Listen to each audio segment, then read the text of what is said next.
Bismillah, walhamdulillah, wassalat. Just kidding. Hi, everybody, and welcome. This is the Apostate Prophet. How is everybody doing? You, Uh, you see how he couldn't finish it. This proved that he was never a real Muslim. David was telling me that I'm very loud. I have no idea why he's saying that. It's probably That was just in my him. headphones. I don't know if that's on my end or your end, but yeah, just check everyone to see if we're even real quick. But if anybody, Check, if check. everybody can quickly tell me that we are even, I Check, will check, check, check. even start immediately. Check, check, check, check, check, check. 1, 2, 3, 1, 2, 3. Check, check, check, check, check, check. 1, 2, 3, 1, 2, 3. Check. Yo, yo, yo, yo, yo, yo, yo, yo, yo. 1, 2, 3, Yo, 1, 2, yo, 3. yo. Check, check, check, check, check, check, check, Yo, check, yo, check, check. D Wood and AP. Okay, nobody's complaining. I guess everything is okay. All right, fantastic, wonderful. So today, what we want to do is we want to look at a Muslim scholar. Somebody said I'm louder. A Muslim scholar who said what we always say, which is that jihad means fighting for Allah, including offensive jihad, including fighting the disbelievers in order to spread Islam and elevate, Allah's message in the true Islamic religion. And yeah, whatever, we'll come to that. He says that it will start very soon if the Muslims are just strong enough, because the Muslims are supposed to be strong. Right now, they're just distracted with money and worldly stuff, and soon they will conquer the world and they will enslave us all. But who are we to complain? But we will let the gentleman speak for himself. I personally have no problem being enslaved by the friendly Islamists. Why You're would not going to be enslaved, dude. I'm gonna be killed right away. I don't have to endure slavery. I'm and an you know who will be watching. Ali Dawah will be watching, of course. So, David, what do you? By the way, I like how you say conquer. You actually pronounce the U, conquer. Conquer. I know. Yeah. I do such things. That's pretty cool. I do such things. My wife always tells me that I pronounce things very particularly when I don't have to. And there's actually a saying: don't make fun of someone who mispronounces a word because he must have learned it by reading. Right? You learned it by reading. You saw conquer. Yeah. I learned English basically playing games in English when I was a very young lad, a wee lad. So yeah. So there's that. So what do you want to say about today's message? Do you have any thoughts in advance before we jump into it, David? Oh yeah, here's what's well, I mean, what's funny is like you read the Muslim sources and you get this idea that there's this progression, right? That there's this hey, if you're in a situation where you can't conquer the world, then you do what you can, but you don't go out and fight. And you get the impression that once your community is strong enough, then you start waging defensive jihad. You teach people a lesson if they mess with you, but you're not subjugating them. You're making sure they don't attack you or persecute you or even make fun of your prophet. But then there's this additional stage where once you are the dominant force, once you're powerful enough, then you subjugate the entire world. And so we started telling people that a long time ago. You're talking, 2006, 2007. I was talking about that. And there were people who were talking about it before me. And you find the exact same thing in Muslim commentaries where they're explaining jihad and they're breaking it down into these different stages. And all the entire time I'm saying it, everyone's calling me a liar and an Islamophobe and a bigot and a hate monger, and you're just making this up. And hey, I have a Muslim friend and he doesn't think like that. Therefore, everything you're saying about Islam is false. And then you have, you got people like the good sheikh who's going to say, we're not actually in the right position right now, but in a few decades from now, we're going to be in the position where we can finally go out and, in other words, you're getting to this stage for widespread offensive jihad to subjugate the people. And it doesn't matter. You could be the greatest scholar in the world and be saying this. Somehow you're misunderstanding Islam. And who understands Islam? The politicians, the journalists, they're the ones who really understand it. And your nice Muslim friend in school, that's who understands it. The scholars, the sheikhs, they don't know what they're talking about. That is very, very well put. By the way, we have Allah the Grapist here. That's a good name. Yeah. Yeah, I just noticed that. It's funny. And yes, so we will come to it and we will talk lengthily about it. Stop Scamming Me made a super chat from the very beginning and said apologists say Islam's coming phased out slavery. Actually, the caliphate didn't abolish it till the 1920s. By then, it was secular with a figurehead caliph. True. Those who say that Islam slowly abolished slavery or was meant to abolish slavery are either deceptive or have no clue about the history of slavery and the history of Islam. It is simply not true. Islam did not abolish or intend to abolish slavery. On the contrary, Islam set up a system in which slavery was supposed to exist for the entire time, because Islam restricts slavery to enslaving the enemies and buying, people who are already slaves, or capturing slaves in the name of the former, which the Ottomans, for example, did very much. And as long as Islam exists and keeps fighting in order to spread Islam, that means there will also be a constant influx of slaves, which existed throughout the Islamic history until gladly the Islamic caliphates were abolished. And who abolished it officially at the very end? The founder of the Turkish Republic, who was me. Yeah. And what me was Atatürk. I mean, it continues in certain places even today, and I think it continued in Saudi Arabia after that, because I thought it was JFK. I thought it was John F. Kennedy who basically made Saudi Arabia officially end slavery. So it definitely continued in different nations. It was still around, and I mean the last country to criminalize it, not to abolish it, but to criminalize it, was still in this century, in the 21st century. I think there was Mauritania, if I'm not wrong. But so it was still it was abolished in many Muslim nations in the last century. It was criminalized in some countries within this current century. But yeah, we will get to that. Somebody asked us to apologize because we were late. I have no intention to apologize. I'm very sorry. Jordan Peterson says, "Don't apologize ever for anything, even if you're totally wrong." He didn't actually say that. All right. Now we want to jump into watching this beautiful video in which this beautiful scholar with the beautiful beard. Hey, he's got water like me. Yeah. Yes. He has water like you? Is that what you said? Yeah, he's got water. I got water. See? You mean all religions are the same. See, I got the mostest water though. You mean he has water? Yeah, I can also relate to people who have water. He drinks water. I drink water. That's a very good observation. Okay, so are you ready to are you ready to watch this, David? Yeah. Fantastic. What is the true meaning of jihad? Can Sheikh please give a specific... Pause it. We all know the true meaning of jihad. Me and Robert Spencer talk about it all the time. It's this internal spiritual struggle against, there are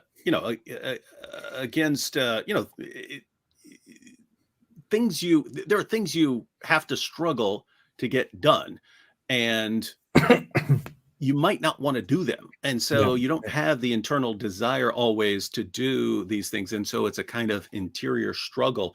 And that's why there was this big campaign, the That's My Jihad campaign, where it was going on the sides of buses in different places, where it was my jihad is to work out given my busy schedule. That's my jihad. What's yours? And so we all know from the campaigns in the West that jihad is an internal spiritual struggle, and therefore we're all jihadis. And doing your homework is jihad, for example. Yeah, exactly. And if this guy says anything different, then he's what we call a misunderstander of Islam. Okay. Jihad, and what is the main difference of jihad during the time of Prophet Muhammad ﷺ and the jihad in our time? Thank you. This requires a lecture. But in short, jihad linguistically is to struggle, and technically it is to fight for the cause of Allah. The Prophet said, alayhi salatu salam, to the person who asked him, "O Prophet of Allah, a man fights for the booty, for the money. A man What he meant by booty is what you get from enemies. So don't misunderstand this. Maybe he's referring to his distinguished colleague, Sheikh Yabudi. fights for fame. A man fights because his kinship were attacked, so he's fighting with them. Who's among them is in jihad for sabilillah? He said, whoever fights so that Allah's word is the highest. So this is jihad, when you fight for the cause of Allah Azza wa Jal. However, jihad can be categorized in 5 things. Jihad of shaitan, when you struggle, when you fight shaitan, this is jihad. Jihad of your own soul. And sometimes they... So you heard jihad from your own soul. That is one form of jihad. So when you have the inner fight against the inner Satan, the devil, and your own soul. So that's See, that's what I'm talking about. Peaceful internal struggle Yes. against other desires you may have. And who can complain about that? I mean, it just sounds beautiful. You'd be a monster if you complain about that. We're all jihadis, man. We're all jihadis. These are all our tears. These are all our tears. Yeah. Here, let me focus. Oh, whatever. Okay. So we are all jihadis. Wait. Okay. Here. Do it again. Here we go. Okay. These are all our tears. Fantastic. That's amazing. They're both interlinked. Then you have jihad of the disbelievers, the kuffar, mushrikeen, enemies of Islam. Liar. And then you have the Enemies of Islam. Who would say that? Only an Islamophobe would say that. I wonder if there are any examples of enemies of Islam. Like, who would these people be? I bet Al-Dawa could tell us more about that. I wonder if we could find some one day. If we could go around and say, "Hey, who's actually an enemy here?" We could probably find jihad of the hypocrites who are claiming to be Muslims, but they're fighting and undermining Islam. And finally, you have That basically in Islamic terms is everybody who happens to disagree with whatever Islamic principles that your specific Islamic movement follows. Everybody else basically engages in hypocrisy, explicitly or implicitly. So and he's and everything he's saying right now is directly from the Muslim sources. When Muslims are commanded to wage jihad against different things or for different purposes and so on. And he just mentioned jihad against the unbelievers and jihad against the hypocrites. You have both of those in Surah 9, verse 73. It's, "O Prophet, wage," it says a struggle or strive hard, but it's jihad. So it's, "O Prophet, wage jihad against the unbelievers and the hypocrites." And so it's not just non-Muslims, it's Muslims who are actually hypocrites.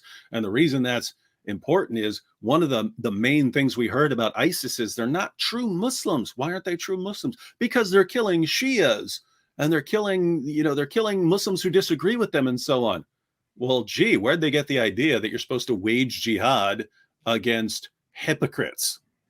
Oh, maybe the Quran.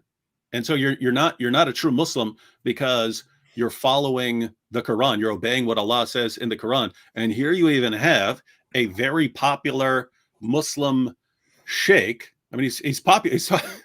What? This guy's massively popular. Two, he's on YouTube. What has he got? Like over 500,000 subscribers or something like that? he has 540,000 subscribers. Over 500,000 subscribers, and he's breaking down jihad. Yep, and we're gonna wait. Yep, we want one of the jihad. We got the jihad against the unbelievers. We got jihad against the hypocrites. But if I go on my channel and say, "Hey, there's this thing called jihad, and they're commanded to fight hypocrites, and they're commanded to fight unbelievers," liar, I'll get banned. liar. Yeah, I'll How be can called you a say liar. that? But YouTube will eventually ban that video, and I'll have to fight with YouTube for weeks to get them to reinstate the video if I'm lucky. That's because you're a dirty liar. Okay, we come to number 5. the jihad of the sinners, Muslims, but they're sinners. You have to jihad and strive, not kill them. See, jihad is not only killing. It can be done by words. It's not only killing. Allah Azza wa Jal says about the Quran, and wajahidhum bihi, and you have to have jihad with the Quran. And the Prophet ﷺ, used to encourage jihad by words, like Hassan ibn Thabit. He was the poet of the Prophet ﷺ, and he used to criticize the mushrikeen with poems. And it was much, much more harder on them than swords, Then killing them. because people would circulate all this. I mean, yeah, like criticizing people in poems is much harder than killing them, of course. Who can doubt that? The issue is, I'm a little bit disappointed. He's normally a very honest man, but he immediately jumped into just words, although he clearly knows that, and also says and advocates for the idea that Muslims who are sinners within an Islamic society should be disciplined in several different ways, including by lashing and hitting and beating and reprimanding and this and that. So, I mean, he's right. He said jihad against sinners, and it's not just killing. And that's right. It could be chopping hands off. It could be lashes. It can be all kinds of things. But I mean, it's a pretty good breakdown of what the Muslim sources say about different kinds of jihad. The thing is, we're told that like 3 of these things don't exist in Islam. That's what we're told here in the West. absolutely. Said so and so about your family. They said so and so about your fear and being coward and running away from battle. And all the Arabs would talk about it. So poetry at the time was like CNN, was like, news agencies. So these are 5 types of jihad that we make. And the jihad technically is divided into 2 types. In Arabic, they call jihadul dafa', and the second is jihadul talab. Jihad al-dafa' is what everyone agrees upon, which is the jihad based on defense. So when someone attacks you, you dafa'. Dafa', you find it in the doors, idfa', meaning push. So far, this is what most Muslims will usually say. They say thus far, many Muslims will agree, and they will say, "Yeah, well, it's defensive. It's if we are attacked, then we fight in defensive wars because we have to protect ourselves. We have to protect our religion and our community." And who can argue with that? I mean, defensive wars. Who is against that? You have to defend yourself. So far, everything is okay, right? And he's going with a very good direction, as it is put in the books of Islamic law always. Jihad is different forms, different types. One form of jihad is defensive jihad, and I really wonder what the next form of jihad will be, what he will tell us. Internal struggle to lift weights. Yeah, he will probably talk about the human impetus for belligerence. I got myself this thesaurus here, by the way, because I learned that I need to keep it with me and always look up very outdated words so that I can sound better and smarter. Yeah, anytime you want to insult someone, just look up a bunch of words but don't actually know how to use them, but just use them anyway. Yeah, I will do because I mean, think about it. If you're using a bunch of words and the vast majority of your followers don't know, you'll sound smart anyway to them, and they'll think. Well, that's the point. I will use words that nobody will understand, which eventually lead to the fact that my viewers think that I'm very smart, so they will follow me and applaud me whatever I do. That's the and now those who are actually educated, like Michaela Peterson, if she were to hear you, she'd think you're an ultra-crepidarian. Perfectly put. Right. So someone attacks your country, attacks your family. What do? It's legitimate. Even the kuffar say you can do it. That is to defend yourself. This was found at the time of the Prophet ﷺ, and it's found until today. The other type of jihad is the one that everyone trying to hide. They're trying to hide it. Oh, they're trying to hide it. What did he just say? He's trying to say that Muslims are trying to hide this. Wow. So let's see what that is. So hang on. So hang on. He's saying there's a kind of jihad that Muslims are trying to hide. They're trying to conceal it, right? Now your average Muslim may not believe that this kind of jihad exists. So your average Muslim may not be trying to hide it. He might sincerely believe that there isn't this kind of jihad that he's talking about. But so he's got to be referring to knowledgeable Muslims who are aware of what's in the Muslim sources, and so what's in the Quran, what's in the Hadith, what's in the Sirah, what's in the Tafsir, talking about Muslims who actually know about this type of jihad and yet are trying to hide it because they know that their ideology might be open to criticism if they were honest about it, so they're deceptive about it. But I don't know. What's he going to say? I don't know. I'm really curious. What's he going to say?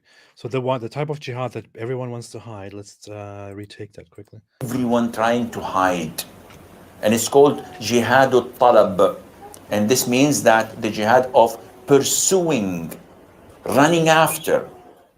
And this jihad was at the time of the Prophet ﷺ. But this jihad cannot be accomplished, cannot take place unless the state of the Muslims is strong. If you don't have a strong Muslim country, who can they pursue or attack? No. Stay where you are. Just try to fix yourself, enrich your people with Islamic knowledge and Iman, then you can go. And what is the reason behind such jihad? Reason To call them to Islam. It's for da'wah. Okay, so Muslims cannot do that if they are in a weak state, because first they have to fix themselves. That kind of jihad is the offensive jihad. If the Muslims themselves are not strong enough, if there is no strong enough Muslim nation, then who can they pursue? Whom can they attack? Very, very clear, right? That's strange. It's almost like he's saying there are these different stages depending on the strength of the Muslim community, and that if you're weaker than those around you, then you just do your dawah and you strengthen your community and you keep trying to enrich your community and you keep your community growing until you get to a point where you are stronger, and then the meaning suddenly changes and your tactics suddenly change to pursuing. That's interesting. You're pursuing people now. And it's going to get better. Let's keep listening. The jihad is only for da'wah. That is why when Muslims go and conquer the adjacent country, what do? We kill them all? No. The Prophet says, the first thing you do is call them to Islam. If they accept it, leave them. Khalas, they're Muslims. We go. We don't want your country. We don't want your land. We don't want your wealth. If they refuse, you do want the wealth. You take zakat, you liar. and funnily enough, I talked about this recently with a scholar too. And we'll do that again, but that's never how it really looked in Islamic history. First off, you don't go to a neighboring nation and ask them to accept Islam, and they're like, "Oh yeah, sure, okay, whatever." That's usually not how it goes. But even if so, what they originally did in history most of the time is to declare war and attack and invade the population, and then talk about accepting Islam. They didn't go to their door and be like, "Hey guys, we want to ask you something. Could you please convert to Islam so that we don't have to fight?" That's usually not how it goes. It's just an unrealistic, an unrealistic way that things would go. And you will also find in the Hadith, this is actually what Muhammad says. He says, when you encounter the enemy, invite them to Islam, otherwise fight them, and so on. And we can get to that in a second. But that's never really how it went in history. Yeah, and you could imagine, because you wouldn't accept that as sincere. You know what I mean? If it's hey, I've come here and you either convert or I'm gonna chop your head off, take all your stuff, and I see you got a lot of stuff here, and I'm gonna take your wife and your daughter, and they're gonna be my sex slaves now, and so on. Or you can recite the Shahada. It's like, oh, okay, I'll recite the Shahada, and then you'll move on from my country, right? It's like, no. Yeah, that's not really how it works, bro. Allah obliged upon you to pay taxation, jizya. Stay kafir as you wish, no problem. But you have to give us a percentage. And this percentage, by the way, is given once or twice a year, depending on the rules. And it's less or equivalent to zakat. That is a lie. I'm sorry. Of a lie. That's a lie. I can bring you sources. I could bring them right now if it wasn't a waste of time. But there is no specification that the jizya is a specific amount, Mhm. and that Correct. it is lower or equal to the zakah. I'm also not saying that the jizya is higher than the zakah. Yeah.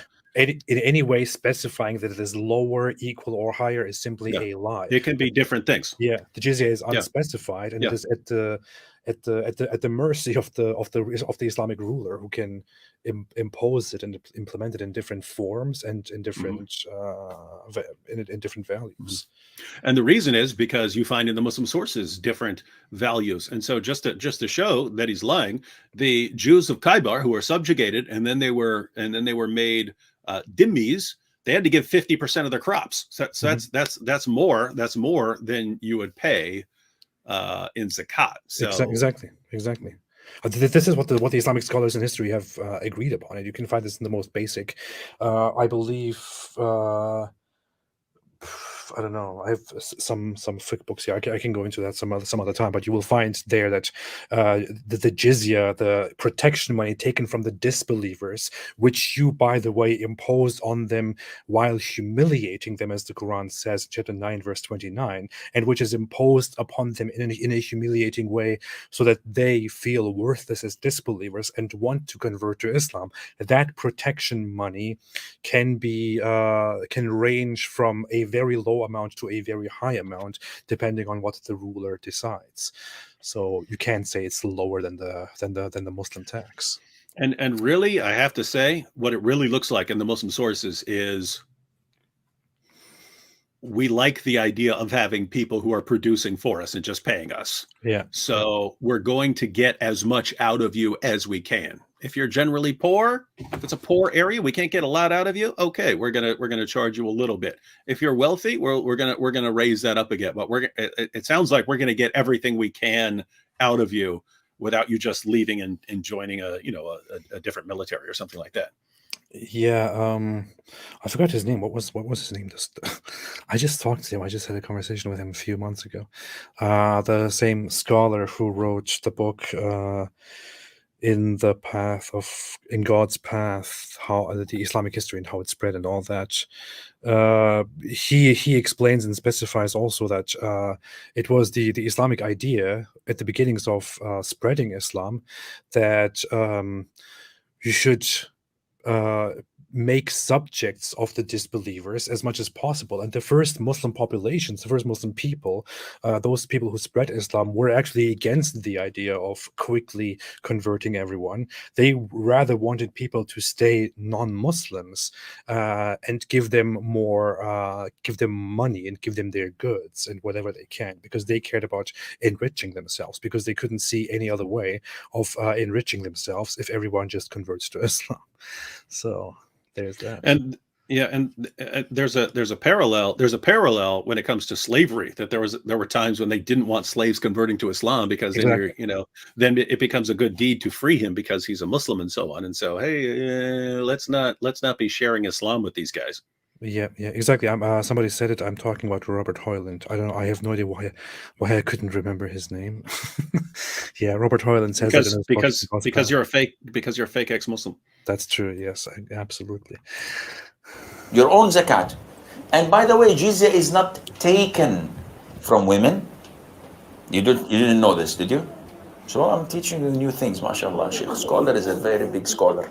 Anyhow, jizya is not taken from women. Hey, pause it real quick. Yeah.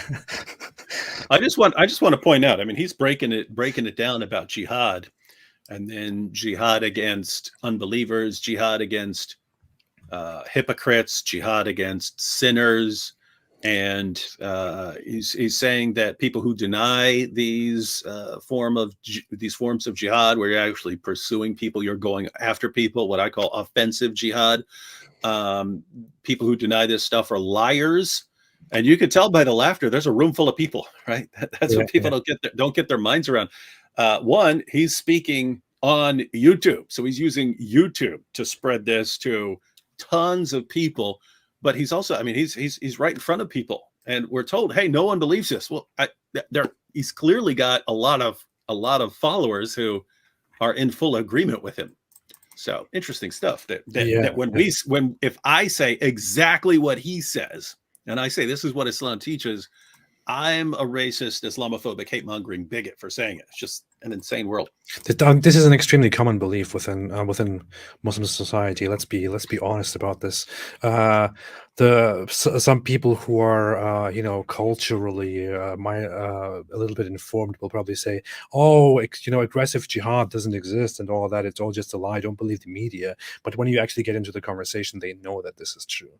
And most Muslims who are informed know for a fact also that offensive jihad has always been a part of Islam. And people like Sheikh Uthman, for example, people like what's his name, Uthman ibn Farouk, for example, will also say the same thing. Yeah, he's funny because you can actually put the source right in front of his face, and he will say it means the opposite of what it's saying. It's interesting stuff. It's a funny thing. It's taken only from men who work and can produce. So we take jizya, and in return, when enemy comes and attack your country, you don't fight. We Muslims protect you. Subhanallah, for this little money, yes. And you enjoy sitting in your homes and in your country. Wow, such a good deal. Normally, but the rule is for Sharia. Sign me You up. do not open nightclubs. You do not fornicate in the streets. You do not. No, Sharia. Streets. That's what we do. Yeah. Wait. I have to stop fornicating in the streets. By the way, these are very extreme examples, given from an Islamic perspective, I say. That's not all there is to it, and he knows this very well. I mean, this is very well established within Islamic law, Islamic jurisprudence, within Islamic history. It doesn't simply restrict the non-Muslims who pay jizya as lesser beings from doing stuff like opening nightclubs and fornicating in the streets. It also prevents them from doing some very basic things, such as expressing their own religious beliefs loudly, or considering themselves equal to Muslims, considering themselves equal before the law to Muslims, going to Muslims and inviting them to their own religion, having their own religious symbols out in public, and so on. Fixing the roof of their church. Yes. So there are so many restrictions put upon the minorities, the religious minorities that are allowed to live under Islam when they pay protection money. And by the way, if they fail to pay the protection money, then they basically become fair game. They can be abused and killed and whatever it is, and nobody does anything about it. I mean, how is this good? If you go into the actual detail of this guy is basically saying, hey, we will come to your neighborhood. We are an organized family. You don't have to join us. You just have to pay us some amounts of money, and we will protect you from the bad guys. But hey, if you fail to pay us, then you will be in deep trouble. What does it sound like? Yeah, and I mean, think about it. It sounds exactly like the mafia. And notice that the parallels, right? It's hey, we're coming up to you, and you need to give us a percentage of what you make in your business. And if you do that, then you're under our protection. And guess what? The mafia will protect you, right? You're their gold mine. You're giving them a percentage of the money that comes into your business. If someone else comes in and tries to lean on you and take a percentage, they're going to take care of that problem for you. You're not getting their money. We're taking their money. Why do you complain? I mean, you can live freely. Just pay us the protection money, and you can do whatever you want. Accept everything that you want. But yeah. Wow, very, very such a good fine. deal, though, isn't it? Yeah, fantastic! What a wonderful deal. I almost want to do this. Oh, I'm gonna pause it. I would be killed. Oh, So, yeah, I'd be killed too for criticizing Islam. So man. it's a good deal for regular people, apparently. Yeah. So everyone who is not known for Rules, criticizing but- Islam and for leaving Islam, you can make a deal. Unfortunately, for us, it's too late. You live your life, you marry, you have children, you enjoy your life, but publicly, Islam rules. If they refuse, then we have to fight. I don't even know why I'm laughing. I mean, I'm gonna make you an offer you can't refuse. If you refuse, I mean, can you okay, see well, I guess the- sign me up then. Can you see this? I mean, I'm just laughing because it's so absurd that. If they refuse, then we have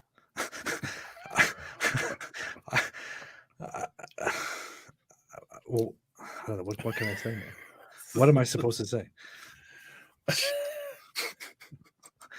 You fight. say, yeah, If we fight you, we agree. and That is the we rule. capture you, you become our slaves, and we take your land, and you take because you refuse. I give you two good options. Two good options. This is the strength of Islam. But nowadays, forget this. Maybe, in the So here, this is the strength of Islam. This is the strength of Islam, everybody. Why do you even complain? I mean, we come to your land, we Two good invade options. you in your safety, and we give you two good options. Convert to Islam, accept all our beliefs, or become our subjects to everything that we tell you to do, and give us your money, and we will protect you and take care of you. If you don't do that, we will fight you and kill you and enslave you. But, I mean, isn't this so reasonable, guys? Please, man.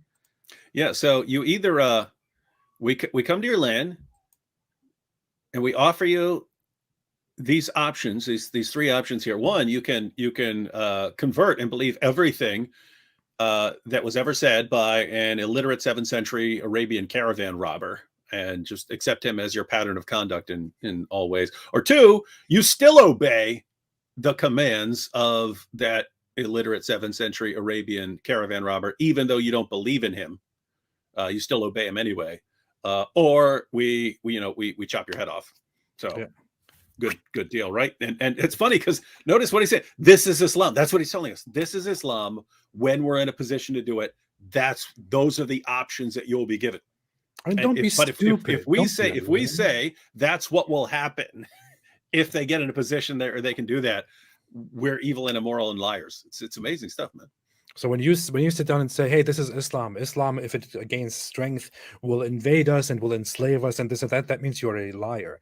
But if I am an Islamic scholar now and I say, "Hey, this is Islam. This is our religion. If we have the strength, then we will invade you and we will enslave you," then that is completely okay because I'm just telling you the truth as it is. I mean, what do you want from me? Don't be unreasonable. Don't be stupid. I'm giving you two good options: convert to Islam or pay me protection money. Otherwise, yeah. It reminds me of those little I think you used to post little mock dialogues, which were basically little summaries of your actual discussion. If with like you and Daniel Hakikachu, where you'd put you saying, "Hey, Islam calls for the killing of apostates," and Muslims, liar, bigot, Islamophobe, you're making that up. Daniel Hakikachu, yes, we're going to kill you. Muslims, alhamdulillah, preach it, brother, preach it. It's like, yeah, exactly. What's going This is on? exactly such a situation. What's going on? Man. in the coming 40, 50 years, when the Oh, okay. Let's take this from here again. Click. I give you two good options. This is the strength of Islam. But nowadays, forget this. Maybe in the coming 40, 50 years, when the Muslims become strong as they're supposed to be, and they are focused and Islamically oriented. Now we're not Islamically oriented. We are. Did you just hear that? Did everybody just hear what he said? Play it again for him. Did everybody just catch what he said? I will play this part again. Did everybody catch what he said? Listen again and listen what he is saying here. Strength of Islam. But nowadays, forget this. Maybe in the coming 40, 50 years, when the Muslims become strong as they're supposed to be, and they are focused and Islamically oriented. Now we're not Islamically oriented. We are money oriented. We want to live comfortably, have a good car, have a good house, have a good salary, and let everybody else die. I don't care. Because you Okay, I will play this again one more time from a better point. refuse, I give you two good. We have to fight. If they refuse, then we have to fight. And if we fight you, then we capture you, you become our slaves, and we take your land, and you take because you refuse, I give you two good options.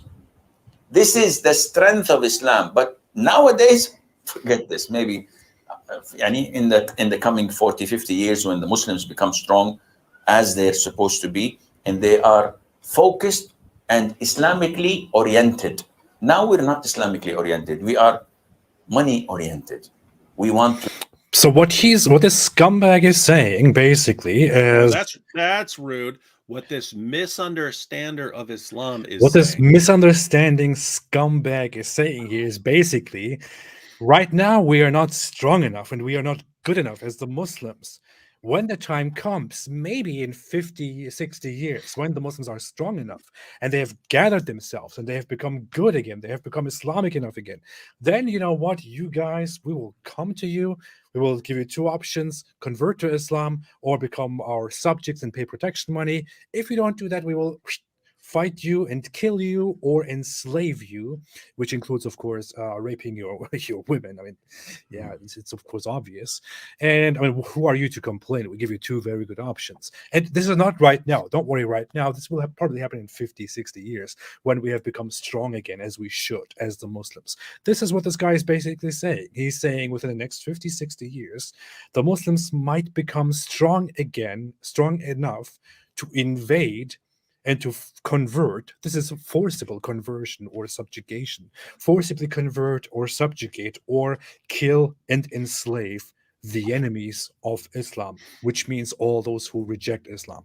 This, dear viewers, ladies and gentlemen, is what Islam is, not according to me, not according to David here, according to this Islamic scholar, Asim al-Hakim, who has 500,000 subscribers and growing, and with whom so many Muslims in the world agree. 50 to 60 years, and Muslims like him will invade us and enslave us in the name of Islam unless we obey them. What do you think about this, everybody? What do you think about this, David?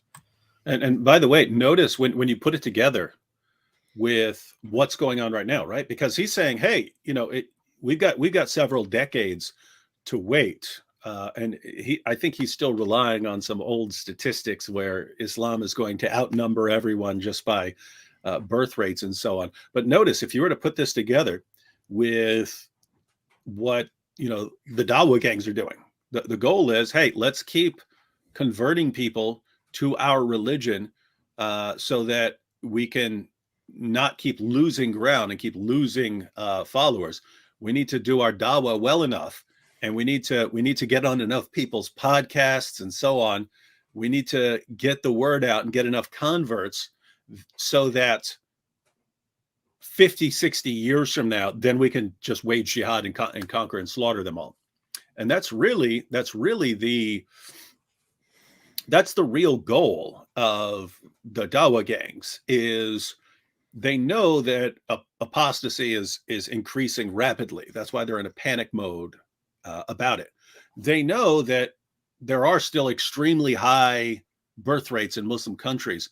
So it's like, you know, it's like they've got a leaky bucket and they're trying to plug all these holes in the bucket so that, you know, they can eventually reach that critical mass where they can do exactly what this guy is saying. But it's exactly what you get from reading the Muslim sources. It's exactly the pattern that you see in the life of Muhammad. It's exactly what you see generation after generation after generation doing. If you're too weak, hey, let's all get along. Let's all get along. No, we're not going to subjugate you. And then as soon as you have the strength, well, you subjugate everyone. And he's saying right now, hey, we're in one of those stages where other nations are much more powerful than us. It's not in our best interest to go around trying to subjugate them because they would crush us. And therefore, hey, guys, just focus on spreading Islam. Just focus on spreading Islam, strengthening the Muslim community, so that when the day comes and our numbers are strong enough and our community is strong enough, then we will go out to the entire world and we will give them these three options. You either convert, or you pay us and obey our rules anyway, or exactly what we say. Exactly what we say Islam teaches. This is amazing. I don't even know. I'm speechless right now. It's just we talk about these things all the time, right? And it just seems like, I mean, some people just make it look like this is just some thing that we talk about, and it's not a big deal. Here we have a Muslim scholar, a Muslim preacher who is very popular, and this guy is not ISIS. He's not he's not any of those. He's not Al Qaeda. He's not one of those extremist groups that go around blowing themselves up or anything. This guy is just a regular Muslim scholar and preacher and teacher who is popular and who is getting extremely popular on the internet. And many regular people from around the world who are not by any means extremists, as they are called and grouped in the media, for example. Many people follow this guy, and he very openly and clearly says, maybe not today, but maybe in 50 or 60 years, when the Muslims are strong enough as they should be, then we will go around and we will invade you, and we will tell you to convert, to pay us protection money, or otherwise we will fight and kill you and enslave you. What are you going to do? I mean, this is not what I'm saying. This is not something that I'm just putting on a thumbnail for whatever it is. This is what this guy actually says. This is Islam according to this Islamic preacher. This is Islam according to the Muslim masses. This is not Islam according to me. I wish it was just Islam according to me. I wish we were just making this up. It's not. This is Islam according to this Muslim preacher, and according to the Muslim masses, and according to the Muslim books of law and history. And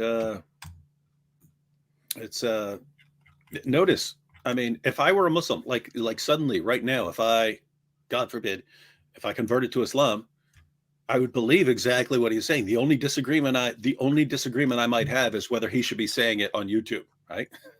I might disagree and say, hey, you need to not let people. Doing that is like, you're about to play a football game and you're just putting your playbook out there, right? You don't want people to always know the playbook, right? So I might disagree with him about whether he should be saying it publicly, but I wouldn't be able to disagree with what he's saying. And think, if you're an honest Muslim and you're familiar with the Muslim sources, what is he saying that you could disagree with, apart from whether he should be announcing this to the public? So, yeah. Wicked Felinas made a super chat and says, very disturbing. Where is this planet where people fornicate in the streets? Does the red light district know? If so, that light will shut forever. Man, that's like upside down world. Hey, I've seen that world. It's the same world where non-Muslims urinate all over their bathroom walls. You know what I mean? Remember that world? Right? Yeah. Isn't it amazing when you say hey, Muslim scholars, Muslim debaters, what are unbelievers like? Oh, they're just running through the streets fornicating, and then they go into their bathrooms and they urinate all over the walls. That's what they do. And it's like, really? That's what unbelievers do. And that's what Daniel Kikic was literally telling you during the debate, right? That's what you non-Muslims do. You still just want to, this is where you want to come, of all the places in the world. You want to go to the place where everyone's just running through the streets fornicating and urinating all over the place. Yeah. It's pretty funny when you have to just lie about the opposition to make them sound disgusting to your listeners. Yeah.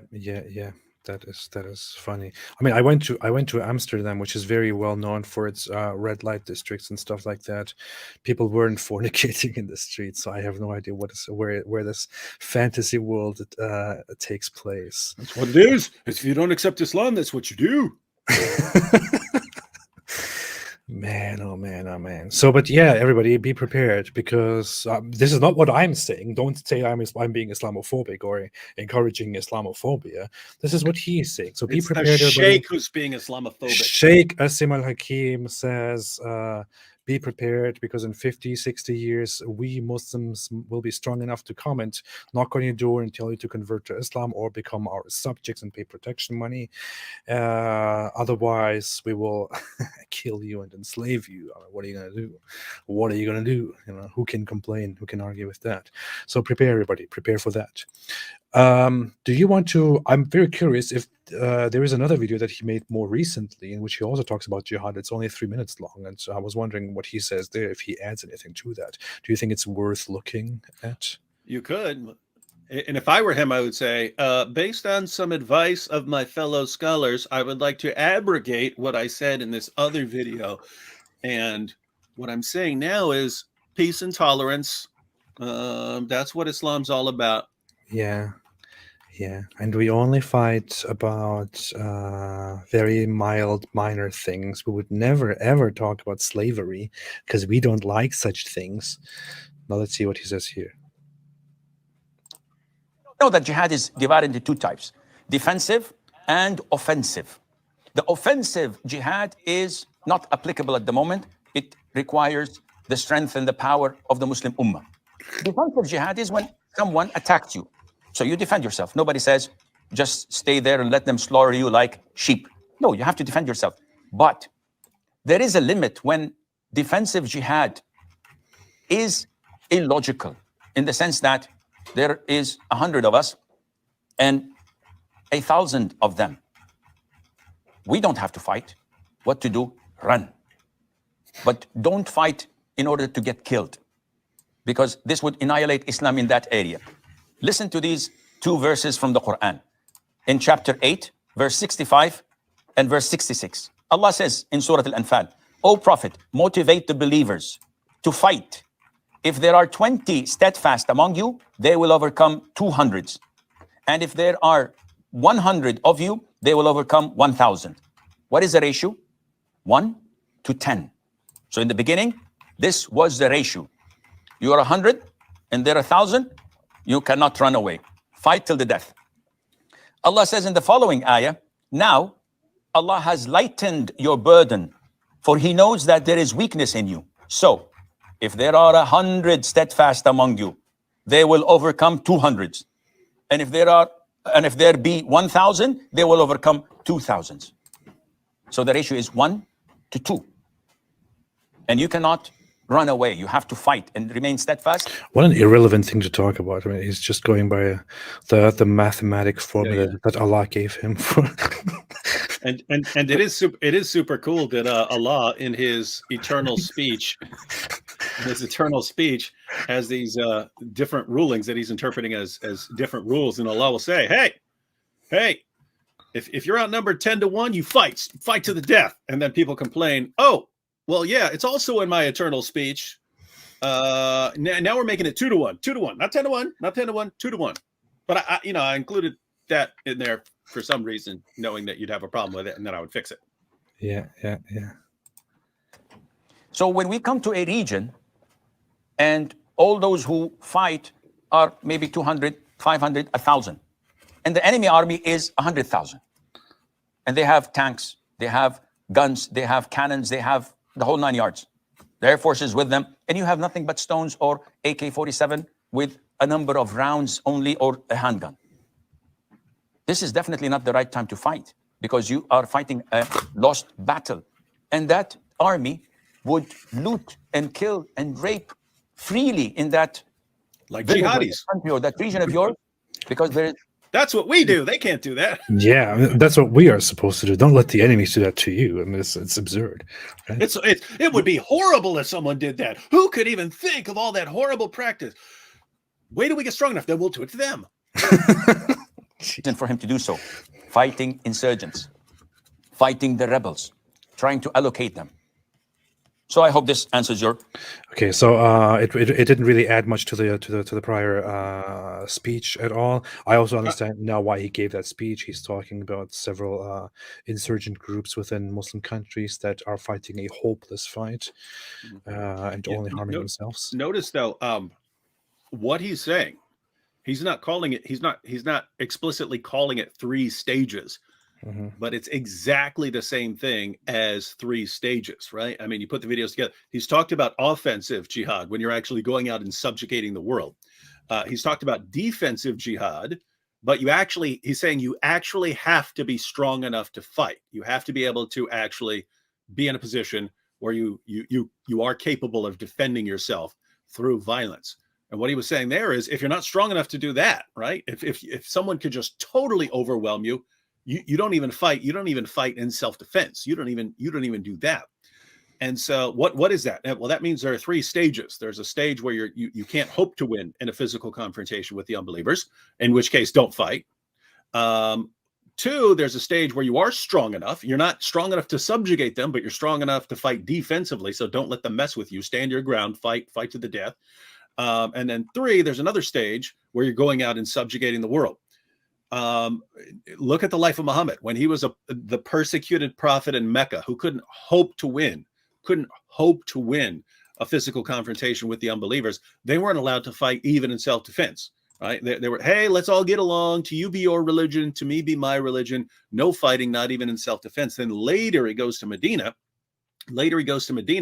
He forms some alliances. He's got way more followers, but not enough followers to subjugate Mecca, not enough followers to take over Arabia.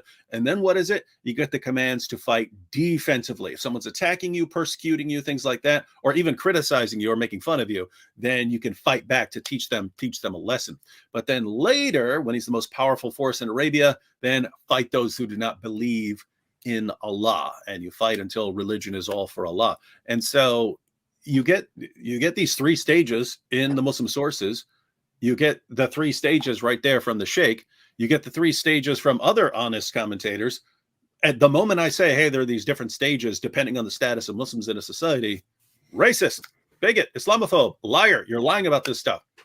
Absolutely.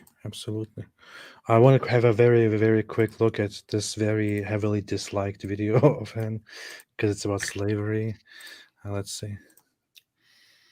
Oh, wait. What did I do? I muted this. Okay. Now, one would say slavery is banned. I said, yes, it's banned. But slavery was there. And slavery is not something that Muslims should be ashamed of. Because people think that, oh, Islam promotes slavery. Does Islam promote slavery? There is only one means of having slavery, and that is through capturing of prisoners of war. If I go to Burma, where they're very poor, or Somalia, and someone comes to me and says, do you want to buy my son or my daughter? He is 7 years of age, 9 years of age. I'll sell him for $150. And he can become your slave. That's cheap. I'll buy him. Take two. Said, oh, you get one free. So is this halal? Definitely not. This is a free man, a free child. I cannot buy. The only means of slavery in Islam is through prisoners of wars, non-Muslims, disbelievers. So if someone attacks my country... It's just non-Muslims, guys. It's just non-Muslims. I mean, why are you making such a big deal of this? We just enslaved non-Muslims through war. And by the way, it's false. He's saying the only way you get slaves is as prisoners of war. Muhammad got most of his slaves from the slave market. That's where Muhammad got most of his slaves, from the slave market. He just went and bought them. Yeah, he kind of makes it. I think he, if I missed that, he goes into how you cannot buy a free person and turn them into a slave. And that would be correct, but that's also a very strange thing to point out. Who thinks of that anyway? But you can buy a slave. You can buy a person who is already a slave and make them your slave. That is completely possible. You can buy, sell, and trade. Yeah, Muhammad himself bought and sold slaves and told others to sell slaves and to gift slaves. So that is all part of Islam. This is normal. I, with the army, defend my country, and we get prisoners of wars. What do we do with them? Send them to Guantanamo. No, we enslave them. Oh, this is against human rights. Well, them attacking us is human rights? Is okay, Annie? No, this is human rights. How? He's a slave. He's like an animal being sold and bought and not having rights. Yes, but this is for his sake. Come on. How can it be for his sake? When a surgeon goes to your son and cuts open his stomach to remove a tumor, is this for his sake or not? Definitely. He's bleeding, he's in pain. Yes, but this is for his sake. Likewise, this disbeliever who was an... What a stupid analogy. This is one of those moments where you think, oh, wait a minute, why would you make such a dumb analogy? I don't even know. Come on, AP. People need tumors removed, so don't complain when I enslave you. What an idiotic analogy. This is one of those things. This is one of those moments where you don't even know how to answer because it's just so absurd. Islam. I can execute him and get it over with. But what I'm giving him is an honest and decent life. I feed him from what I eat. I clothe him from what I wear, as the Prophet ordered, alayhi salam. Not only that, the Prophet, alayhi salam, in the Quran and in the Sunnah, whatever you do, expiation, free a slave. So if I have intercourse with my wife during the month of Ramadan while fasting, this is a sin. It invalidates my fasting. What to do? Free a slave. If I'm driving and I kill someone by mistake, expiation, free a slave. If I tell my wife that I don't want you and I am not even going to touch you, you are exactly like my mother, then I feel remorse and sad, and I would like to continue living with her, free a slave. If I say, Wallahi, So That's he's in the basically Quran. That's in the Quran. yeah, he's basically saying that freeing a slave is something that you can do to make up for something terrible, something bad that you did. This is not exactly a great point. It's also not exactly a great point to argue in front of people who value human freedom and life. This is basically like saying, look, you can also give money in charity to make up for your sins. Does that mean you should not own money? You shouldn't own property? No, that's not it.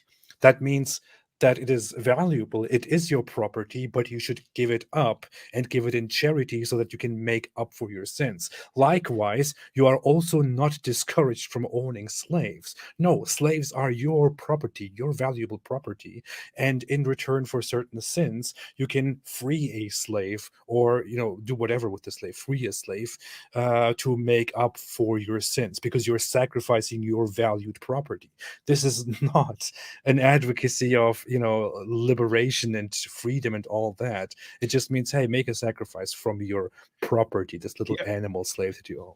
Yeah, and it was kind of like he was saying, hey, it's good to have slaves, so because they come in handy. If you do something bad, then you've got some credit.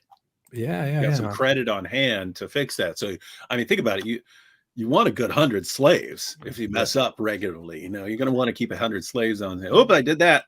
I said, may my wife be like my mother. I got to fix that. Now I want to go to my wife, but it's like my mother now. Again, that's in the Quran, Surah 33, verses 4-5. But that's where, if they wanted to say, hey, stay away from me, there's may you be like my mother, or may you be like my mother's back, meaning I'm not gonna approach you for sex. And so if you have a lot of slaves, that is like having a high credit limit, which you can always use in case you need something, or you need to, you're in a bad situation, you messed up, you sinned, so you can use some of that credit, which is a slave, and just give that away. And the really good side is, if it's a female slave, you get to rape her until you need to use cash in that credit. Oh yeah, you can plow, and then you can free them, and if you did something bad, so it makes sense, right? I will not come to your school tomorrow, and then I change my mind. Expiation, free a slave, and it goes on. Everything in Islam, free a slave, free a slave, free a slave. You're in trouble if you don't have a bunch of slaves, man. You're kind of in trouble. Slavery, but by living in our houses and looking at how we treat them and looking at how we worship Allah Azza wa Jal, this would make them accept Islam voluntary, because there is no compulsion in religion.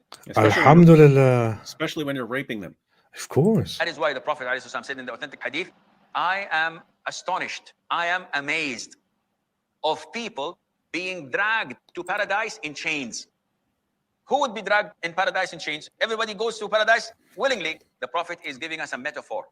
Because these prisoners of war, they were enslaved, so they were in chains. And these chains made them accept Islam and hence enter paradise as if they were dragged into it. So this is not our... Little kids, man. It's kids in here.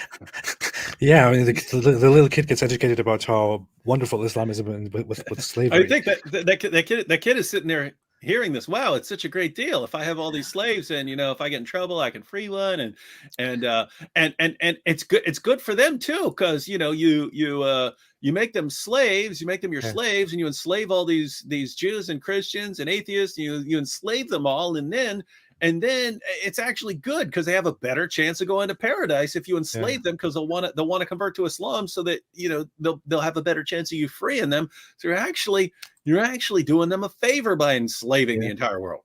Yeah, the kid is there like, wow, that's amazing. I didn't know this. When I'm a big man like Daddy, I want to have a lot of slaves. Was that Ali Dawah? No. Is that a young Ali Dawah there? Could be. Maybe this is where Ali Dawah started going wrong. I don't know. Topic, but you have to clarify things, because when people talk to you about Islam and you don't know the beauty of the religion, you will feel inferior. You will feel weak. And seriously, what an idiotic point. I mean, It is amazing that slaves see the beauty of Islam, which is why after enslaving them, they convert to Islam. Dude, slaves are told that if they convert to Islam, that is their way to freedom. You enslave your opponents, and they come as your slaves. When they convert to Islam, they are treated better and potentially freed. What will a slave do under your power? Will probably convert or could possibly convert, is much more likely to convert than a free person. How is that great? How does that say anything good about your religion? About your stupid, idiotic religion, which is a cancer. So I'm sorry, yes, Islam promotes slavery. No, it's not like this. And always turn the tables on their heads. Not physically, but yani, so that they would say, oh, terrorists, he's putting the tables on their heads now. We have wounds, we're dying. Always turn the Look at tables by Kid, asking them to look into their own little books, Ali Dawa. their own religions, and they'll find slavery being bought, sold, not through jihad, through any means. As long as you can capture someone and sell it, then this is permissible. In Islam, alhamdulillah, it is the greatest religion. Wait, was that Ijaz Ahmed? Why? So, No, go back. I think that was a little Ijaz Ahmed because this is clearly an old video. you know why. Pause So, it when you get to these little kids. Oh, no, through any means. not them, not that kid. And be into their own books, their own religions, and they'll find I don't think slavery so. being Hang on here. bought, sold, not through jihad, through Not any him. means. As long as you can capture someone and sell it, then this is That right there. Look, that's little Ijaz Ahmed on the left there. Look, that is clearly Ijaz Ahmed when he was like, I mean, he's still the same size, but it's clearly him when he was like 12. I don't. No, I on the don't left, think- on the left with the glasses. I don't think so, man. I don't- That's Ijaz.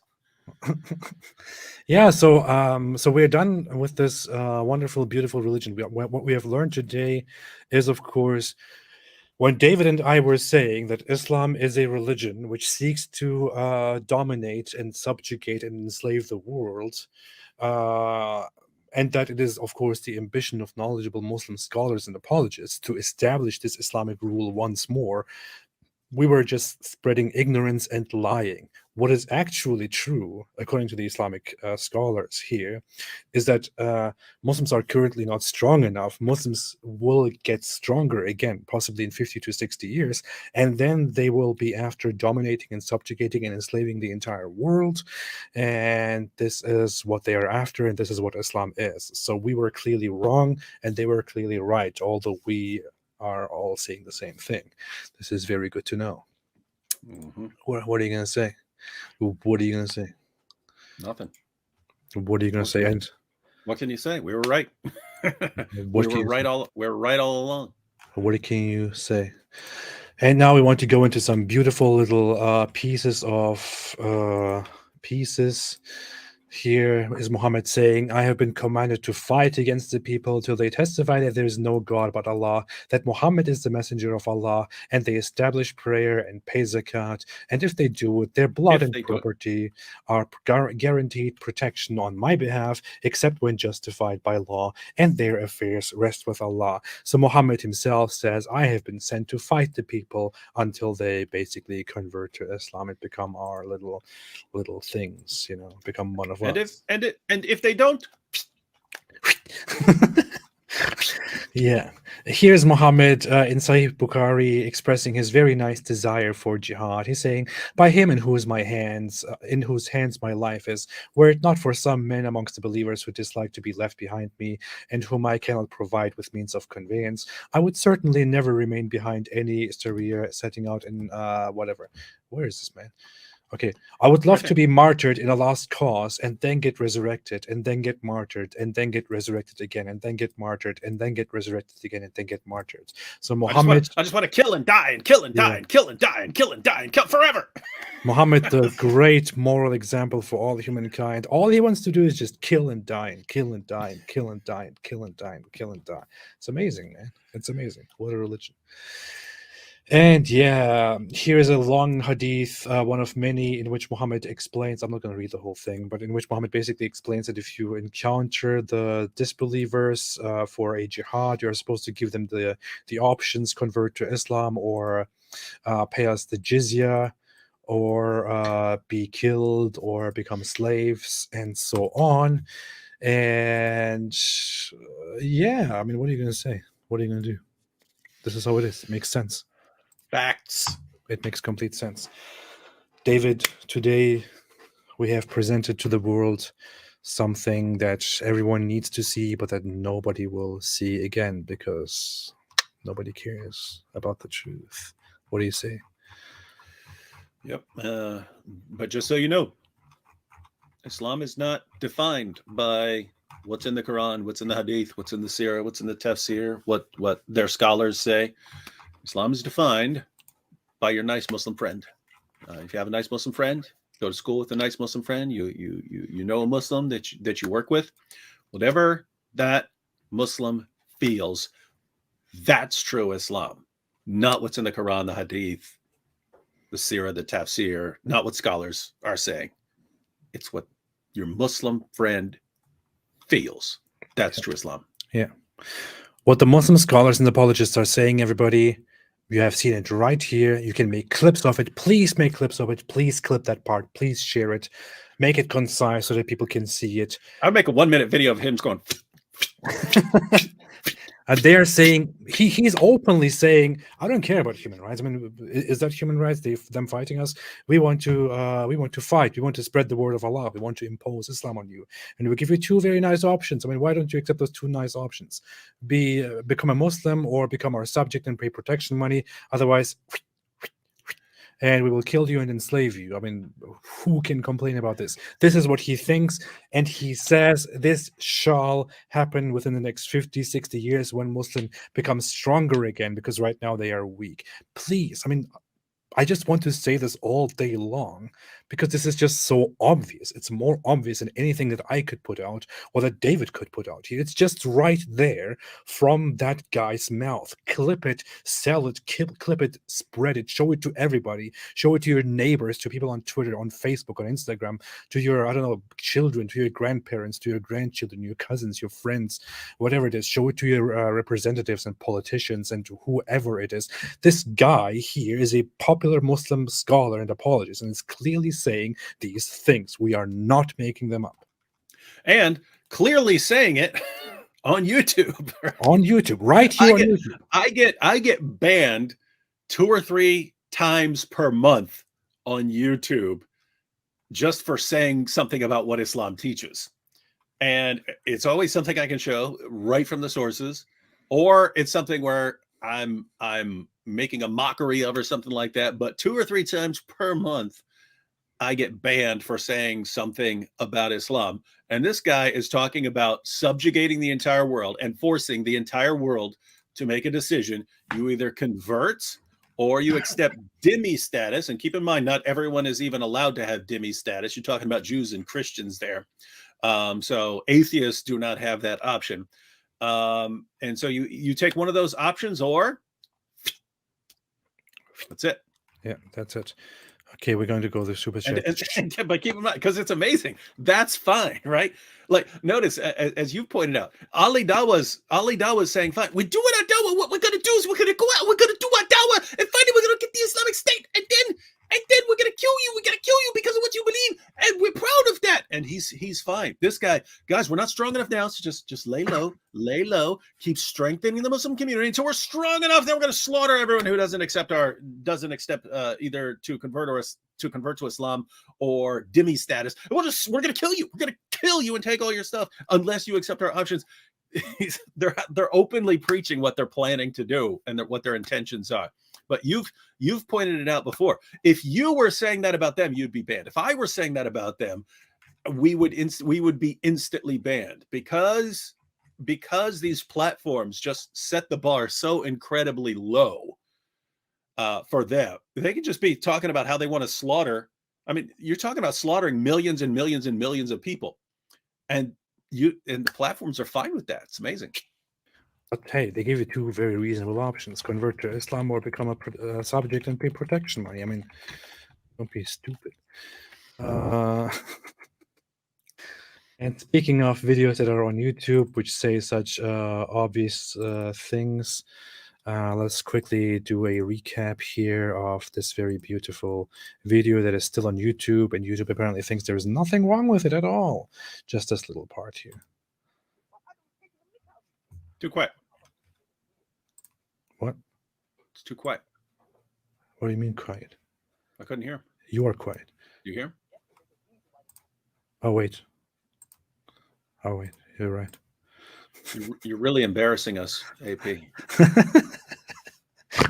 It's taking the mick out There of we you. go. This is a part of our religion. There's a reason to it. Yeah, there's a reason why there's Yeah. a capital punishment, because people like you, little weaklings who leave their religion and cause corruption in the land by spreading it, the capital punishment in Islamic law would be applied to you. We have no no doubt. doubt. We're We have proud. no doubt of that. Not individuals going and doing it themselves like idiots. Yeah, no, under an emir, it is It is done. done. Yes. And we, you know what? We'll be watching. We'll be We'll be watching. watching. Because if you're going to cause corruption in the land, that's going to cause more damage to the society as a whole, because the Sharia didn't come to protect an individual's right. Hey, can I drink alcohol? Yeah, sure. Drink alcohol. Run Pause through it, the pause it, pause it. them, set the all this kind of chaos. Look, listen to the example he gives, right? Notice, because that you got Daniel Hakikachu, the unbelievers, the Christians, they just urinate all over their walls. It's what they do. And then you had the Sheikh, and it's running through the street and fornicating, right? And then you've got Ali Dawa, and it's if you don't accept the Sharia, and then you say you can drink alcohol and go around and killing people.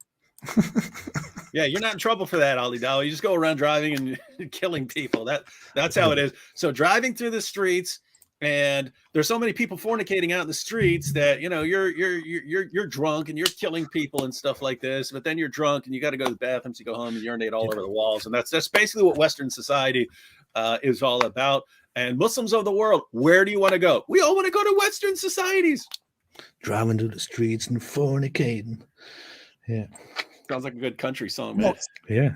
Sam says the right of the community is greater than you individual wanting your right to freedom, which is BS. Absolutely BS. BS. Yeah, don't get me started. So your right to freedom is BS. Absolutely BS. Yeah. Yeah. And we're proud of that. I find it funny how the worst thing that he can think of when he describes terrorists who go around killing people in the streets is idiots. That's all he can say. People who leave Islam are filthy little weaklings who cause corruption and who should be killed. But people who go around killing people in the streets are just idiots. That's the worst thing that you can say about those. It's and notice it's right there. I mean, think about this. Don't just do it yourself. People who would just go do it themselves and just say, "Hey, this guy is an apostate. I'm going to kill him." You have to actually really dig pretty deep to get to it, to get to the idea that it's just the government supposed to be doing it, right? I mean, because you're just reading these sources. You're just reading these sources. If anyone leaves his Islamic religion, kill him. If anyone leaves his Islamic religion, kill him.